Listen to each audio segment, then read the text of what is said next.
Hello అండి, నా పేరు doctor Harika, fertility specialist, 39 hospital, Secunderabad branch.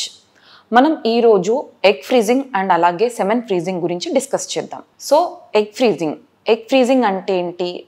ఆడవారి లోపల ఉన్న ఎగ్స్ని తీసుకొని మనం ఫ్రీజింగ్లో పెడతాం. సో ఫస్ట్ వచ్చేసి మనకి మెయిన్ ఇంపార్టెంట్ థింగ్ ఏంటి అంటే, చాలామంది ఇప్పుడు యంగ్ ఏజ్లోనే క్యాన్సర్ అనేది ఎక్కువగా చూస్తూ ఉన్నాం. సో క్యాన్సర్ వచ్చిన వాళ్ళకి చాలా వరకు మనకి కీమోథెరపీ, రేడియోథెరపీ అనేది ఇవ్వడం జరుగుతుంది. సో మనకి కీమోథెరపీ, రేడియోథెరపీ ఇచ్చినప్పుడు ఏంటి అంటే అవన్నీ కూడా మన లోపల ఉన్న బాడీ లోపల ఉన్న ఎగ్స్ని డిస్ట్రాయ్ చేస్తూ ఉంటుంది అనమాట. సో ఒక్కోసారి ఆ రేడియేషన్ వల్ల ఎగ్ కౌంట్ అనేది 0 అయిపోతూ ఉంటుంది. సో అలాంటి వాళ్ళకి సపోజ్ తను మ్యారీడ్ అయినా అన్మ్యారీడ్ అయినా ఫ్యూచర్ ప్రెగ్నెన్సీ ప్లానింగ్ కోసం వాళ్ళు ప్రయర్ టు కీమోథెరపీ, రేడియోథెరపీనే ఎగ్స్ అనేటివి ఫ్రీజింగ్లో పెట్టుకుంటే ఫ్యూచర్లో ఐవీఎఫ్ ద్వారా వాళ్ళ ఓన్ జీన్స్తోని ప్రెగ్నెన్సీ వచ్చే అవకాశాలు ఉంటాయి. సో ఇలాంటి కండిషన్స్లో మనం ఎగ్ ఫ్రీజింగ్ అనేది చేసుకుంటూ ఉంటాం. సెకండ్ కండిషన్, కొంతమందికి ఏఎంహెచ్ అనేది తగ్గుతూ ఉంటుంది.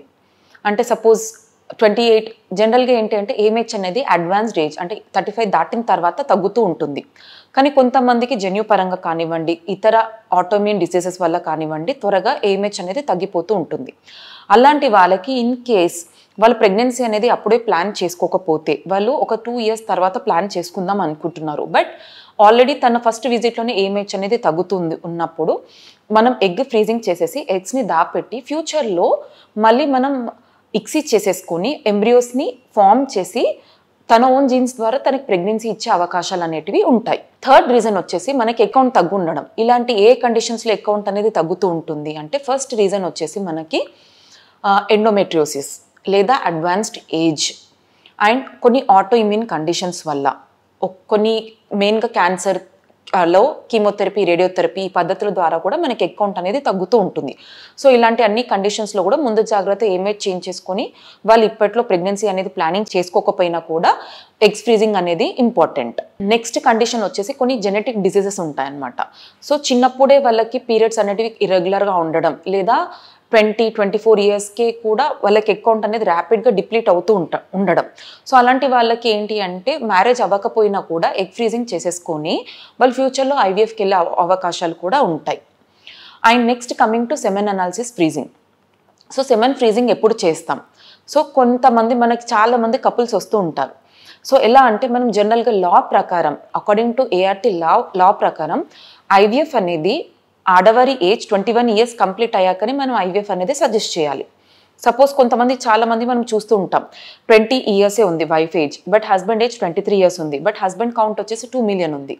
సో ఖచ్చితంగా 2 మిలియన్ ఉన్నప్పుడు యూజువలీ మనం ప్రిఫర్ చేసే పద్ధతి ఐవీఎఫ్. కానీ వైఫ్ ఏజ్ 21 క్రాస్ అయ్యే వరకు కూడా మనం వెయిట్ చేసినప్పుడు ఏమవుతుంది, సెమెన్ కౌంట్ అనేది తగ్గిపోతూ ఉంటుంది. So once wife age 21 years దాటిన తర్వాత హస్బెండ్ సెమెన్ అనాలిసిస్ చేపిస్తే ఏమవుతుంది, ఒక్కొక్కసారి కౌంట్ అనేది 0 వస్తుంది.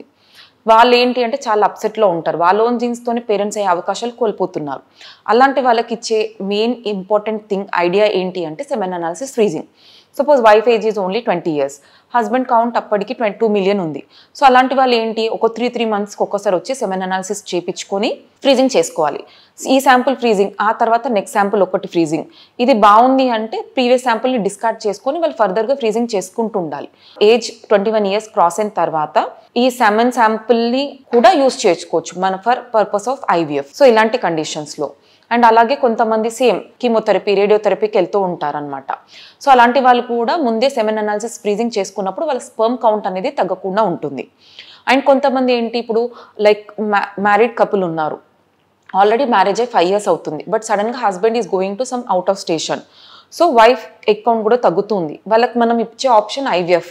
They are keen on IVF, but ఏంటి అంటే హస్బెండ్ నెక్స్ట్ మంత్ ఉండట్లేదు. అలాంటప్పుడు ఏం చేయాలి, మనం ఐవీఎఫ్ ప్రొసీజర్ స్టార్ట్ చేసుకునే ముందు వాళ్ళ హస్బెండ్ లేకపోయినా కూడా వాళ్ళ హస్బెండ్ వెళ్ళే ముందు ఒక 2 శాంపిల్స్ ఫ్రీజింగ్లో ఇచ్చినట్టయితే ఐవీఎఫ్ స్టార్ట్ చేసుకున్న తర్వాత ఎగ్ పికప్ రోజు ఆ శాంపిల్స్ని మనం యూటిలైజ్ చేయడం జరుగుతుంది.